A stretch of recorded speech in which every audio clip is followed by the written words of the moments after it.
ಅದಾಗೆ ಅತ್ತೆಯವರೇ ನನಗೆ CM phone ಮಾಡಿದ್ರು. ಸರ್ಕಾರಿ ಶಾಲೆಗಳನ್ನ ಪುನರ್ ಪ್ರಾರಂಭ ಮಾಡೋದಕ್ಕೆ ಪ್ರೋಗ್ರಾಮ್ ಇದೆಯಂತೆ. ಇವತ್ತು ನಾಳೆ ನಾನು ಊರಲ್ಲಿರಲ್ಲ. ಅದು ಸರ್ಕಾರಿ ಕೆಲಸ, ಜನರ ಕೆಲಸ, ಹಾಗಾಗಿ ನಾನು ಹೋಗಲೇಬೇಕಾಗಿತ್ತು. ಮನೇಲಿ ಯಾವುದೇ ದೊಡ್ಡ ಕಾರ್ಯಕ್ರಮಗಳಿದ್ದರೂ ಜನರ ಕೆಲಸ ಅಂತ ಬಂದಾಗ ದೊಡ್ಡ ಯಜಮಾನರು ಕೂಡ ಯಾವುದೇ ಯೋಚನೆ ಮಾಡದೆ ಹೊರಟುಬಿಡ್ತಿದ್ರು. ಅವ್ರು ಕಲಿಸಿದ ಪಾಠ. ಹಾಗಾಗಿ ನಿಮ್ಮನ್ನೂ ಒಂದು ಮಾತು ಕೇಳದೆ ಬರ್ತೀನಿ ಅಂತ ಒಪ್ಕೊಂಬಿಟ್ಟೆ. ಅವ್ರು ಹೇಳ್ಕೊಟ್ಟ ಪಾಠನ ಮನಸ್ಸಲ್ಲಿ ಇಟ್ಕೊಂಡು ಅವ್ರು ಹಾಕೊಟ್ಟ ದಾರಿಲಿ ನೀನು ನಡೀತಾ ಇದೀಯಾ. ಇದೇ ಕಾರಣಕ್ಕೆ ಊರಿನಲ್ಲಿ ಜನ ನಿನ್ನನ್ನು ಅವ್ರ ಸ್ಥಾನದಲ್ಲಿ ಇಟ್ಟು ನೋಡ್ತಾ ಇದ್ದಾರೆ. ಅಂತೂ ಗಂಗಾಧರ ಮೂರ್ತಿಗಳ ಹೆಸರನ್ನು ಉಳಿಸ್ಬಿಟ್ಟ ವೀರು ನೀನು. ಜನಸೇವೆನೇ ಜನಾರ್ದನ ಸೇವೆ ಅಂತ ಅವ್ರ ಕಡೆಯವರೆಗೂ ಹೇಳ್ತಾ ಇದ್ರು. ಇವತ್ತು ಅವರಿದ್ದಿದ್ರೆ ನಿನ್ನ ನಳಿಯ ಅಂತ ಹಾಡಿ ಕೊಂಡಾಡ್ತಿದ್ರು. ಆಯ್ತು, ನೀನು ಹೋಗ್ಬಿಟ್ಪ. ಮದುವೆ ಕೆಲಸ ಏನಿದ್ರು ನಾನಿದ್ದೀನಲ್ಲ, ನೋಡ್ಕೋತೀನಿ. ಸರಿ ಅತ್ತವ್ರೆ, ನಾನು ಬರ್ತೀನಿ. ಒಳ್ಳೆದು.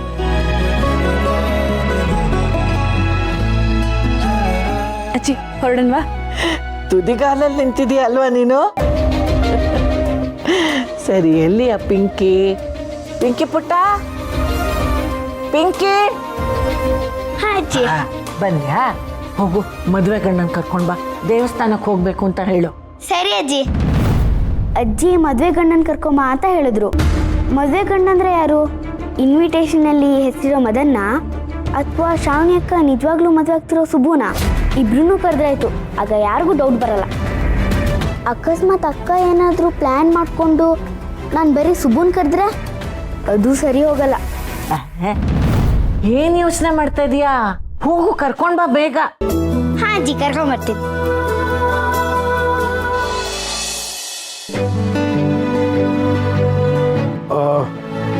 ಸುಬ್ಬು, ಅತ್ತೆಯವರು ಗಂಡು ಹೆಣ್ಣನ್ನ ಕರ್ಕೊಂಡು ದೇವಸ್ಥಾನಕ್ಕೆ ಹೋಗ್ಬೇಕು ಅಂತಿದ್ರು.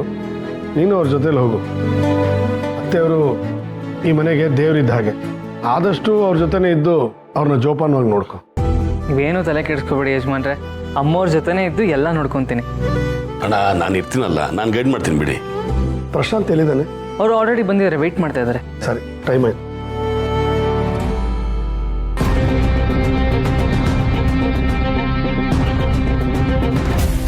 ಸುಬ್ಬು, ಅದು ಅಜ್ಜಿನ ಕರೀತಾ ಇದ್ರು. ಅದು ದೇವಸ್ಥಾನಕ್ಕೆ ಹೋಗ್ಬೇಕಂತೆ. ಶ್ರಾವಣಿ ಅಕ್ಕನು ಅಲ್ಲೇ ಇದ್ದಾಳೆ. ಯಜಮಾನ ನನಗೆ ಹೇಳಿದ್ರು, ನಾನು ಅಲ್ಲಿಗೆ ಹೋಗ್ತಾ ಇದ್ದೀನಿ.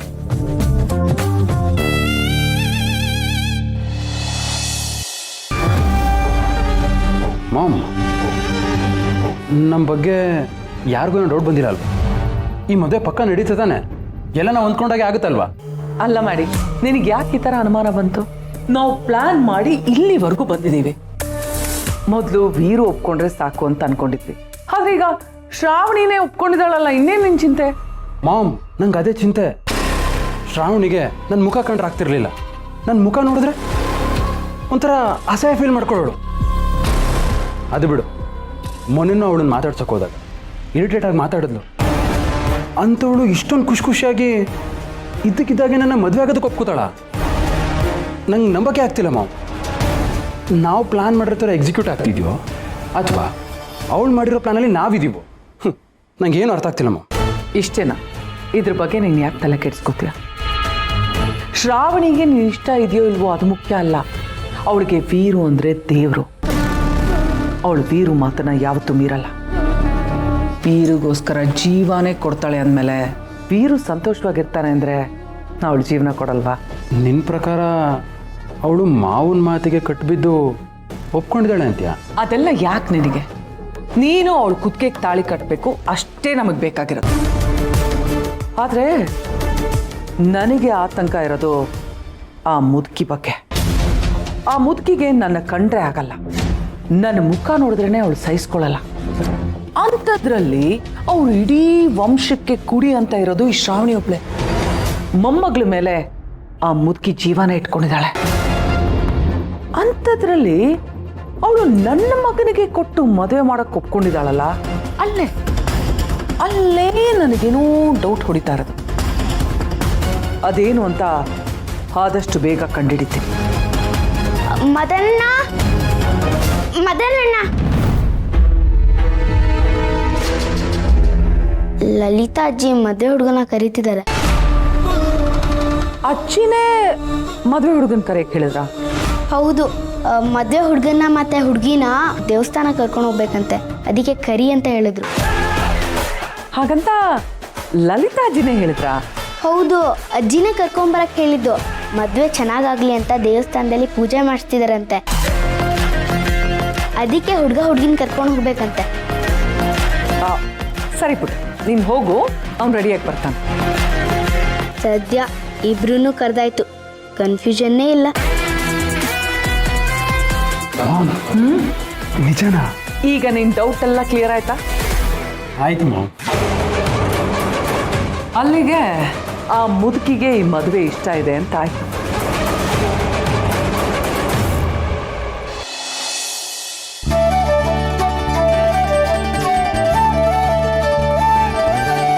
ಅಮ್ಮ ದೇವಸ್ಥಾನಕ್ಕೆ ಹೋಗ್ಬೇಕಂದ್ರಂತೆ. ಯಾವ ದೇವಸ್ಥಾನ ಅಮ್ಮ? ಉಳ್ಕೋಬೇಕಂದ್ರೆ ಹೇಳಿ, ನಾನು ವ್ಯವಸ್ಥೆ ಮಾಡ್ತೀನಿ. ಆಮೇಲೆ ದರ್ಶನಕ್ಕೂ ವ್ಯವಸ್ಥೆ ಮಾಡ್ತೀನಿ, ತುಂಬ ರಶ್ ಇರುತ್ತೆ. ಅದೆಲ್ಲ ಏನು ಬೇಡ. ಅಲ್ಲಿಗೆ ಹೋಗೋವಾಗ ಮಿನಿಸ್ಟ್ರ್ ಮನೆಯವ್ರನ್ನ ಪದವಿನ ಪಕ್ಕಕ್ಕಿಟ್ಟು ಹೋಗಬೇಕು. ಅಲ್ಲಿಗೆ ಹರಕೆ ಹೊತ್ಕೊಂಡು ಹೋಗ್ಬೇಕೆ ವಿನ ಅಧಿಕಾರ ಹೊತ್ಕೊಂಡು ಹೋಗ್ಬಾರ್ದು. ನೀನು ನನ್ನನ್ನು ಹೊತ್ಕೊಂಡು ಹೋಗ್ಬೇಕು ಸುಬ್ಬು. ಹಾಗೆ ಆಗಲಿ ಅಮ್ಮ, ಬೇರೆ ಎಲ್ಲ ವ್ಯವಸ್ಥೆ ಮಾಡ್ತೀನಿ. ಹಾಗಂದ್ರೆ ನಮ್ಮ ಜೊತೆ ಇನ್ನೂ ಯಾರು ಬರ್ತಾರಮ್ಮ? ಇನ್ಯಾರು ಬರ್ತಾರೆ ಸುಬ್ಬು? ಹೋಗ್ತಿರೋದು ನಾವೇ, ಪೂಜೆ ಮಾಡ್ತಿರೋದೇ ನಮಗೋಸ್ಕರ, ಇನ್ಯಾರು ಬರ್ತಾರೆ? ಸರಿ ಮಾಡಿ, ನಾನು ಕಾರ್ ರೆಡಿ ಮಾಡ್ತೀನಿ.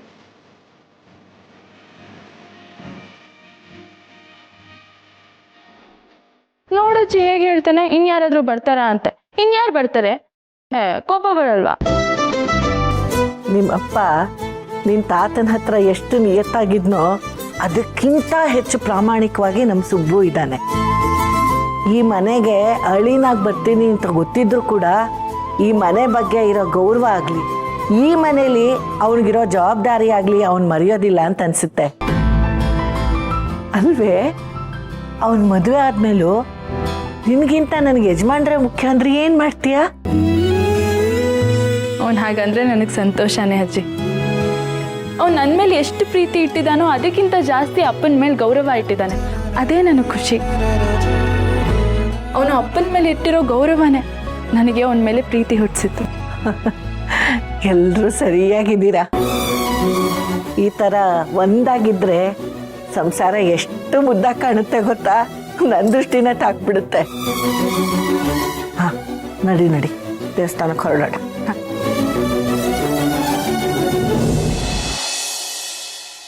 ಅಮ್ಮ, ಈ ಪಲ್ಯ ಅಂದ್ರೆ ನಮ್ಮ ಸುಬ್ಬುಗೆ ಎಷ್ಟಿಷ್ಟ ಅಲ್ವೇನಮ್ಮ? ಈ ಪಲ್ಯ ಮಾತ್ರ ಅಲ್ಲ, ಬಸ್ಸಾರು, ಉಪ್ಸಾರು, ಮೊಸಪ್ಪು, ಉಳ್ಳಿ ಸಾರು, ಅವಲಕ್ಕಿ, ಮುದ್ದೆ ಯಾವುದೇ ಕೊಟ್ರು ಇಷ್ಟಪಟ್ಟು ತಿಂತಾನೆ. ಸುಬ್ಬುಗೆ ದೇಸಿ ಸ್ಟೈಲ್ ಫುಡ್ ಇಷ್ಟ ಅಂತ ನಂಗೆ ಗೊತ್ತು, ಆದ್ರೆ ಈ ನಾರ್ತ್ ಇಂಡಿಯನು, ಚೈನೀಸು ಇದೆಲ್ಲ ಏನು ಇಷ್ಟ ಆಗಲ್ವಾ ಅವನಿಗೆ? ಇಲ್ಲ ಕಣಮ್ಮ, ನಮ್ಮ ಸುಬ್ಬು ಪಕ್ಕ ದೇಸಿ ಹುಡುಗ. ಹಾಗಾದ್ರೆ ಹಳೆ ಕಾಲದ ಅಡ್ಗೆಗಳನ್ನೆಲ್ಲ ಕಲ್ತ್ಕೊಂಡು ಸುಬ್ಬುಗೆ ನಾನು ರುಚಿಯಾಗಿ ಮಾಡಾಕ್ತೀನಿ. ಗಂಡಂಗೆ ರುಚಿಯಾಗಿ ಅಡ್ಗೆ ಮಾಡಿಕೊಟ್ರೆ ಹೆಂಡತಿ ಮೇಲೆ ಪ್ರೀತಿ ಜಾಸ್ತಿ ಆಗತ್ತಂತೆ. ರಾಣಿ ಕನ್ಸ್ ಕಾಣಿವಂತೆ, ಪಲ್ಯ ಸೀದೋಗ್ತಿದೆ ನೋಡಲ್ಲಿ. ಮೊದಲು ನಿನ್ನ ಪ್ರೀತಿ ವಿಷಯನ ನಿನ್ನ ಹುಡುಗನ ಹತ್ರ ಹೇಳು, ಅವನು ಒಪ್ಸು, ಆಮೇಲೆ ನಿನ್ನ ಮನೆಯವ್ರ ಜೊತೆ ಮಾತಾಡಿ ಮದುವೆ ಮಾತುಕತೆ ಶುರು ಮಾಡಕ್ಕೆ ಹೇಳು. ಇದೇ ಕರೆಕ್ಟ್ ದಾರಿ. ಅಯ್ಯೋ, ಯಾಕೆ ಮತ್ತೇನಾರು ಸಿದೈತೇನೆ? ಸೀದೋಗಿಲ್ಲ, ಮರ್ತೋಯ್ತು. ಉಪ್ಪಾಕದ್ ಮರ್ತ್ಬಿಟ್ಟೇನೆ. ಅಯ್ಯೋ ಇಲ್ಲ ಅಕ್ಕ, ಉಪ್ಪಾಕದ್ ಮರ್ತಿಲ್ಲ, ಉಪಕಾರ ಮಾಡ್ತೀನಿ ಅಂತ ಜೊತೆಲಿದ್ದೋರ್ನೇ ಮರ್ತ್ಬಿಟ್ಟೆ. ನೀನ್ ಏನ್ ಹೇಳ್ತಿದ್ಯಾ? ಯಾರ ಬಗ್ಗೆ ಹೇಳ್ತಿದ್ಯಾ? ಅಕ್ಕ, ಪಾಪ ಶ್ರಾವಣಿ ನನ್ನ ಪ್ರೀತಿಗೆ ಸಹಾಯ ಮಾಡ್ತೀನಿ ಅಂತ ನನ್ನ ಜೊತೆನೇ ಇದ್ಲು. ನನ್ನ ಪ್ರೀತಿ ಗೆಲ್ಬೇಕು ಅಂತ ನನಗೆ ವಿಶ್ ಮಾಡಿದ್ಲು. ಅಕ್ಕ, ಅವಳಿಗೆ ನಾನು ಸುಬ್ಬನ ಲವ್ ಮಾಡ್ತಿರೋ ವಿಷಯನೂ ಹೇಳಿರ್ಲಿಲ್ಲ. ಈಗ ನೋಡಿದ್ರೆ ಮದ್ವೆ ಫಿಕ್ಸ್ ಆಗಿದೆ, ಈ ವಿಷಯನೂ ಹೇಳಿಲ್ಲ ಅಂದ್ರೆ ನಾನು ಒಬ್ಳು ಫ್ರೆಂಡ್ ಅಕ್ಕ, ನೀವೇ ಹೇಳಿ. ಅದಕ್ಕೆ ಯಾಕೆ ಇಷ್ಟೊಂದು ಫೀಲ್ ಆಗ್ತಿದ್ಯಾ? ಈಗಲೇ ಒಂದು ಫೋನ್ ಮಾಡಿ ಹೇಳಿದ್ರೆ ಆಯ್ತಪ್ಪ. ನಿನ್ನ ಮದುವೆ ಇದೆ ಅಂತ ಏನಾದರೂ ಯಜಮಾನ್ರು ಗೊತ್ತಾದ್ರೆ ಅವ್ರು ಖಂಡಿತ ಶ್ರಾವಣಿ ಅವ್ರ ಮದುವೆಯಲ್ಲಿ ನಿನ್ನನ್ನು ಓಡಾಡಕ್ಕೆ ಬಿಡಲ್ಲ ಕಣೋ. ಹಾಗಾಗಿ ಸದ್ಯಕ್ಕೆ ವರಲಕ್ಷ್ಮಿ ಮದುವೆ ಫಿಕ್ಸ್ ಆಗಿದೆ ಅಂತ ಮಾತ್ರ ಹೇಳಿ. ಅಯ್ಯೋ ಶ್ರೀವಲ್ಲಿ ಅಡುಗೆ ಮಾಡ್ತೀನಿ ಅಂತ ಅಂದ್ಬಿಟ್ಟು ಈಗ ಫೋನ್ ತಗೊಂಡು ಮಾತಾಡ್ತಾ ನಿಂತ್ಕೊಂಡ್ರೆ ಅಡುಗೆ ಮಾಡೋದು ತಡ ಆಗಲ್ವೇನಮ್ಮ? ಅಯ್ಯೋ ಅತ್ತೆ, ನಾನು ಜಾಸ್ತಿ ಸಮಯ ತಗೊಳ್ಳೋದಿಲ್ಲ. ಶ್ರಾವಣಿಗೆ ಫೋನ್ ಮಾಡ್ತೀನಿ, ಈ ಥರ ನನ್ನ ಮದುವೆ ಫಿಕ್ಸ್ ಆಗಿದೆ, ನಾನು ಸುಬ್ಬನ ಇಷ್ಟಪಡ್ತಿದ್ದೀನಿ, ಇಂಥ ಡೇಟಲ್ಲಿ ಮದುವೆ ಆಗ್ತಿದ್ದೀನಿ, ನೀನು ಬಂದ್ಬಿಡು ಅಂತ ಕರೆದ್ಬಿಡ್ತೀನಿ. ಅಯ್ಯೋ ಅದಕ್ಕೆಲ್ಲ ಕಣಮ್ಮ, ನೀನು ಫೋನ್ ಮಾಡುವಾಗ ಅವ್ರು ಏನಾದ್ರು ಬ್ಯುಸಿ ಇದ್ರೆ ಸುಮ್ಮನೆ ತೊಂದರೆ ಮಾಡ್ದಂಗಾಗಲ್ವಾ? ಅತ್ತೆ, ಶ್ರಾವಣಿ ನನ್ನ ಫ್ರೆಂಡು, ಅವಳಿಗೆ ನಾನು ಕಾಲ್ ಮಾಡಿದ್ರೆ ಅವಳು ನನ್ನ ಕಾಲ್ ರಿಸೀವ್ ಮಾಡ್ತಾಳೆ, ನನ್ನ ಜೊತೆ ಮಾತಾಡ್ತಾಳೆ, ಎಷ್ಟೇ ಬ್ಯುಸಿ ಇದ್ರೂ ಅವಳು ನನಗೆ ಟೈಮ್ ಕೊಡ್ತಾಳೆ. ಅದಾಗಲ್ಲಮ್ಮ. ಅತ್ತೆ, ಅಡುಗೆನ ಬಂದಲ್ಲಿ ಮಾಡ್ತೀನಿ, 2 ನಿಮಿಷ, ನಾನು ಹೋಗಿ ಮಾತಾಡ್ಕೊ ಬಂದ್ಬಿಡ್ತೀನಿ. 2 ನಿಮಿಷ ತಾನೇ ಮಾತಾಡ್ಕೊಂಬರ್ತಾಳೆ, ಪಲ್ಯ ನಾನು ಮಾಡ್ತೀನಿ. ಮರ್ತ್ಬಿಟ್ಟೇನೆ. ಏನಮ್ಮ? ನಿಮ್ಮಪ್ಪ ಹೇಳಿಲ್ವಾ ಸುಬ್ರಹ್ಮಣ್ಯನ ಮದುವೆ ಫಿಕ್ಸ್ ಆಗಿರೋದನ್ನ ದೊಡ್ಡ ಮನೆಯವ್ರಿಗೆ ಹೇಳ್ಬಾರ್ದು ಅಂತ? ಏನು ಮಾಡೋದು? ಈ ವಿಷಯ ಏನಾದರೂ ಸುಬ್ರಹ್ಮಣ್ಯನ್ ಗೊತ್ತಾದ್ರೆ ಇವಳ ಮೇಲೆ ಕೋಪ ಮಾಡ್ಕೊಳ್ಳಲ್ವಾ? ಓ, ತಲೆಗೆ ಹೊಡಿಲ್ಲ ಕಣಮ್ಮ.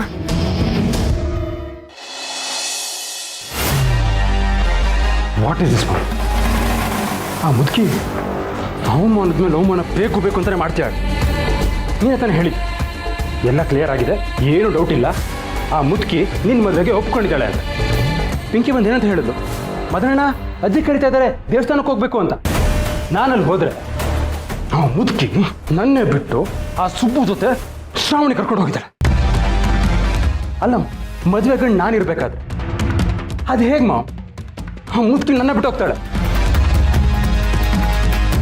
ಮತ್ತೆ ಎಲ್ಲೋ ಏನೋ ತಪ್ಪಾಗಿದೆ, ಅದೇನು ಅಂತ ವಿಚಾರಿಸೋಣ, ವೆಯ್ಟ್ ಮಾಡು. ಬಿಡಲ್ಲ ಮಾವು, ಬಿಡಲ್ಲ. ಈ ವಿಚಾರನ ಮಾವನ ಹತ್ರನೇ ಹೇಳ್ತೀನಿ. ಬೇಡ ಬಿಡು, ಅಜ್ಜಿ ಹತ್ರ ಡೈರೆಕ್ಟ್ ಆಗಿ ಯಾಕೆ ಮಾಡಿದೆ ಅಂತ ಕೇಳ್ತೀನಿ. ನೋ ಮಾಡಿ, ನೋ. ನಿನಗೆ ಆ ಮುದುಕಿ ಬಗ್ಗೆ ಇನ್ನೂ ಗೊತ್ತಿಲ್ಲ. ಒಂದು ವೇಳೆ ಆ ಮುದುಕಿನೇ ಹೀಗೆಲ್ಲ ಮಾಡಿ ನೀನು ಹೇಗೆ ರಿಯಾಕ್ಟ್ ಮಾಡ್ತೆ ಅಂತ ವೆಯ್ಟ್ ಮಾಡ್ತಿರ್ಬೋದು, ಅಥವಾ ನಿನ್ನನ್ನು ಟ್ರಿಗರ್ ಮಾಡಿ ನಿನ್ನಿಂದ ಏನಾದರೂ ತಪ್ಪಾಗಲಿ ಅಂತ ಕಾಯ್ತಿರ್ಬೋದು. ಬೇಡ ಮಾಡಿ, ಈ ಥರ ಏನೂ ಆಗಿಲ್ಲ ಅಂತ ನಿನ್ನ ತಲೆಯಿಂದ ತೆಗೆದು ಹಾಕ್ಬಿಡು. Just take com. ನಾವೊಂದು ಸಣ್ಣ ತಪ್ಪು ಹೆಜ್ಜೆ ಇಟ್ಟರು ನಾವು ಗುರಿನ ಮುಟ್ಟಕ್ಕಾಗಲ್ಲ. ಈ ಮದುವೆ ಅನ್ನೋದು ಒಂದು ದೊಡ್ಡ ಅಸ್ತ್ರ. ಅದು ನಮ್ಮ ಕೈಗೆ ಸಿಗೋವರೆಗೂ ನಾವು ಪೀಸಾಗಿರ್ಬೇಕು. ಒಂದು ಸಲ ಸಿಕ್ಕಿದ ಮೇಲೆ ಎಲ್ಲರ ಕಥೆನೂ ಮುಗಿಸ್ಬಿಡ್ಬೇಕು. ನೋಡ್ತಾ ಇರಮ್ಮ, ಶ್ರಾವಣಿ ಕುತ್ತಿಗೆ ತಾಳಿ ಕಟ್ತಿದಾಗೆ ಮಿಕ್ದವ್ರೆಲ್ರೂ ಈ ಮುಷ್ಟಿಲಿ ಹಿಡಿದಿಟ್ಕೋತೀನಿ.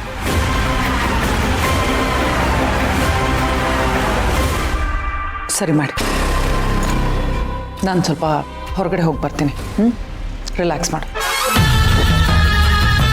ಮಾಮ್, ನಾನಿಲ್ಲಿ ಸೀರಿಯಸ್ ಆಗಿ ಮಾತಾಡ್ತಿದ್ರೆ ನೀನು ಹಾಗೆ ಹೋಗ್ತಿದ್ಯಲ್ಲ. ನಾನು ಒಂದು ಸೀರಿಯಸ್ ಆದ ವಿಷಯ ಮಾತಾಡೋಕ್ಕೆ ಹೋಗ್ತಿರೋದು.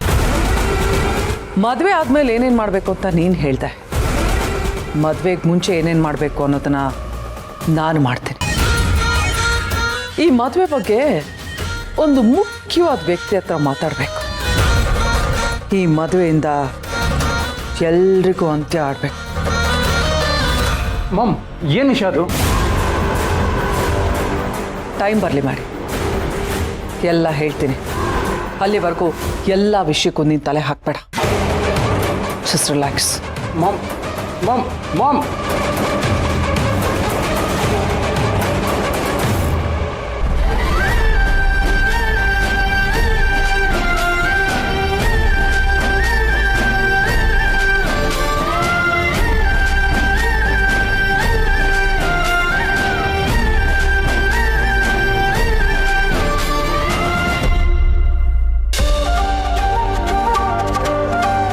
ಈ ದೇವಸ್ಥಾನ ತುಂಬ ಹಳೇದು. ಇಲ್ಲಿ ನಡ್ಕೊಂಡು ಬಂದಿರೋ ಪದ್ಧತಿ ಕೂಡ ತುಂಬ ಹಳೇದೇನೆ. ಇವತ್ತಿಗೂ ನಂಬಿಕೆ ಆಚಾರಗಳು ಹಾಗೇ ನಡ್ಕೋತಾ ಬಂದಿದೆ. ದೇವ್ರಿರೋ ಕಡೆ ಭಕ್ತಿ ಇರುತ್ತೆ, ಆದರೆ ಇಲ್ಲಿ ಭಕ್ತಿ ಪ್ರೀತಿ ಎರಡೂ ಇದೆ. ಭಕ್ತಿಯಿಂದ ದೇವರನ್ನ ಒಲಿಸ್ಕೋಬಹುದು, ಆದ್ರೆ ಪ್ರೀತಿಯಿಂದ ಪ್ರಪಂಚನೇ ಗೆಲ್ಬಹುದು ಅಂತ ಸಾಬೀತಾಗೋ ಜಾಗ ಇದು. ಇಲ್ಲಿ ಪ್ರತಿಯೊಬ್ಬರ ಮನಸ್ಸಲ್ಲಿರೋ ಪ್ರೀತಿನೂ ತುಂಬಾ ಸುಲಭವಾಗಿ ಸಾಬೀತಾಗುತ್ತೆ. ಹಾಗಿದ್ರೆ ಈ ನಂಬಿಕೆಗಳೆಲ್ಲ ನಿಜ ಅಂತ ಹೇಳ್ತೀರಾ ಅಜ್ಜಿ? ಈಗ ನೀವೇ ನೋಡ್ತಿರಲ್ಲ, ಬನ್ನಿ. ಈ ದೇವಸ್ಥಾನ ವಿಶೇಷನೋ ವಿಚಿತ್ರನೋ ಒಂದು ಅರ್ಥ ಆಗ್ತಾ ಇಲ್ಲ. ಭಕ್ತಿಗೆ ಮತ್ತು ಪ್ರೀತಿಗೆ ಒಂದೇ ದೇವಸ್ಥಾನ ಅಂದರೆ ಒಂಥರ ಚೆನ್ನಾಗಿದೆ. ಏನೇನು ಪದ್ಧತಿಗಳಿದೆಯೋ ಏನೋ.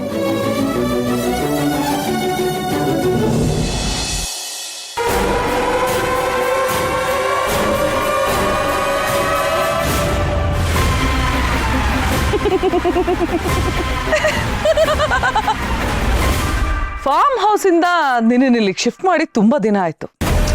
ನೀನು ಮುಖ ನೋಡೋಕ್ಕೆ ಆಗ್ತಿರ್ಲಿಲ್ಲ.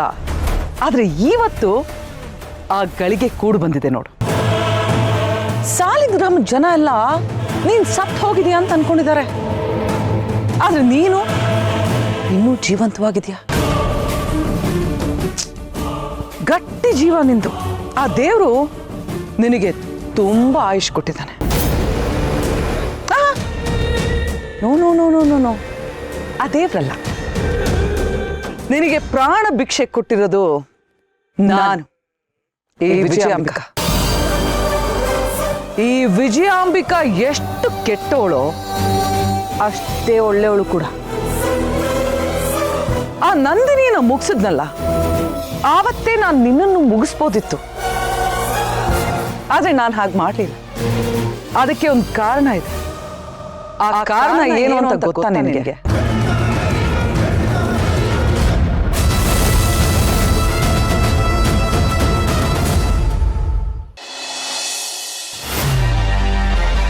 ಮಾಮ್ ಯಾಕೆ ಈಗ ಆಡ್ತಾಳೆ? ನನ್ನನ್ನು ಇಷ್ಟೊಂದು ಅಂಡರ್ಸ್ಟಿಮೇಟ್ ಮಾಡ್ತಾಳಲ್ಲ. ಎಲ್ಲಿಗೆ ಹೋಗ್ತಿದ್ಯಾ ಅಂತ ಕೇಳೇ ತಪ್ಪಾಗೋಯ್ತಾ?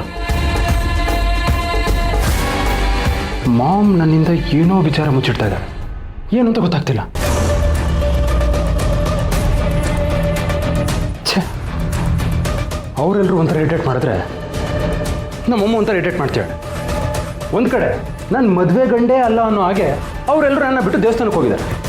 ಇನ್ನು ನಮ್ಮಮ್ಮ ನನ್ನೊಬ್ಬನೇ ಮನೇಲಿ ಬಿಟ್ಟು ಇನ್ನೆಲ್ಲ ಹೋಗಿದ್ದಾಳೆ. ಏನೂ ಅರ್ಥ ಆಗ್ತಿಲ್ಲ. ಇರಲಿ, ಮದುವೆ ಒಂದಾಗಲಿ, ಎಲ್ಲರೂ ಮೂಲೆ ಗುಂಪು ಮಾಡ್ತೀನಿ, ಯಾರನ್ನೂ ಬಿಡಲ್ಲ.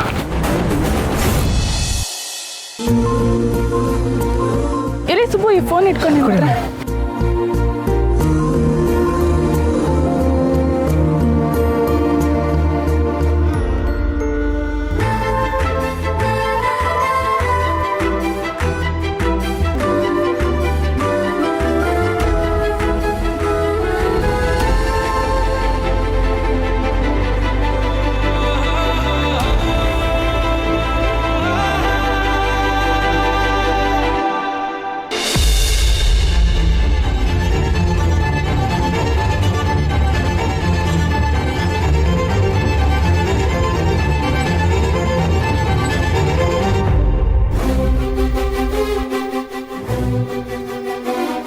ಇದೇನಿದು?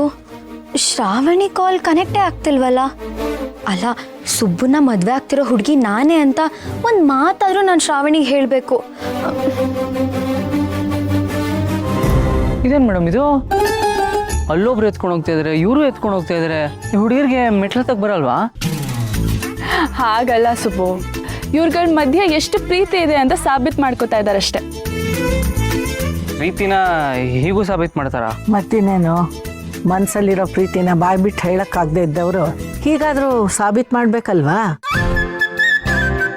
ಹುಡುಗನ್ಗೆ ಹುಡುಗಿ ಮೇಲೆ ತುಂಬ ಪ್ರೀತಿ ಇದ್ರೆ ಆ ಹುಡುಗಿನ ಎತ್ಕೊಂಡು ಸುಲಭವಾಗಿ ಮೆಟ್ಲು ಹತ್ಬೋದಂತೆ. ಇದು ಈ ದೇವಸ್ಥಾನದ ಪ್ರತೀತಿ. ನಮ್ಮೂರಲ್ಲಿ ಈ ಥರದೊಂದು ದೇವಸ್ಥಾನ ಇದೆ ಅಂತಲೇ ನನಗೆ ಗೊತ್ತಿರಲಿಲ್ಲ. ಇದೆಲ್ಲ ಬರೀ ಸಿನಿಮಾಗಳಲ್ಲಿ ನೋಡಿದೆ ಅಷ್ಟೇ ನಾನು. ಅಜ್ಜಿ, ಹಾಗಾದ್ರೆ ನನ್ನ ಸುಬ್ಬು ಈಗ ನನ್ನ ಎತ್ಕೊಂಡು ಹೋಗ್ತಾನ?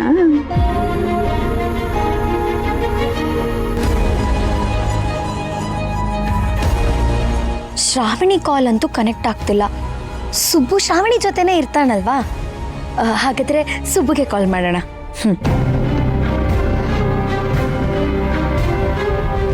ಶ್ರೀವಲ್ಲಿ, ಅಡುಗೆ ಮಾಡ್ತೀನಿ ಅಂತ ಹೇಳ್ಬಿಟ್ಟು ಎಲ್ಲ ಒಲೆ ಮೇಲೆ ಇಟ್ಬಿಟ್ಟು ಬಂದ್ರೆ ಹೆಂಗಮ್ಮ? ಅಯ್ಯೋ ಅತ್ತೆ, ಅದು ಶ್ರಾವಣಿ ಫೋನ್ ಮಾಡಿ ಆಮೇಲೂ ಮಾಡ್ಬೋದು. ಈಗ ಯಾಕೆ ಅದಕ್ಕೆ ಅಷ್ಟು ಅವಸರ?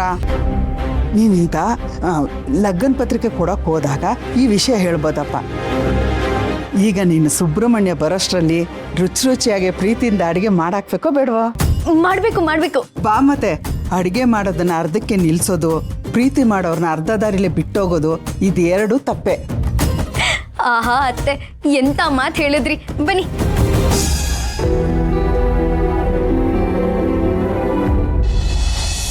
ಅಮ್ಮ ಒಂದು ಕೆಲಸ ಮಾಡ್ತೀನಿ ನಾನು. ನೀನು ಏನ್ ಮಾಡ್ತೀಯ ಸುಬ್ಬು? ನಾನು ಅಮ್ಮಂಗೆ ಮೆಟ್ಲತ್ತಕ್ಕೆ ಸಹಾಯ ಮಾಡ್ತೀನಿ ಅಂದೆ. ಅಪ್ಪ, ನೀ ನನಗೇನು ಮೆಟ್ಲು ಹತ್ತಕ್ಕೆ ಸಹಾಯ ಮಾಡೋದು ಬೇಡ. ನನ್ನ ಪಾಡಿಗೆ ನಾನು ಹೇಗೋ ಮೆಟ್ಲು ಹತ್ಕೊಂಡು ಬರ್ತೀನಿ. ನಾಳೆ ದಿನ ನೀವು ಮದುವೆ ಆಗೋರು ಮಕ್ಕಳು, ನೀವು ಮೊದಲು ಹತ್ತಿ. ಆದ್ರೂ ಅಮ್ಮ ಮೆಟ್ಲು ಸ್ವಲ್ಪ ಜಾಸ್ತಿ ಇದೆ. ಅಪ್ಪ ಹೇಳಿದ್ನಲ್ಲ, ನಾನು ಬರ್ತೀನಿ, ನೀವುಗಳು ಹೊರಡಿ. ಸರಿ ಅಮ್ಮ.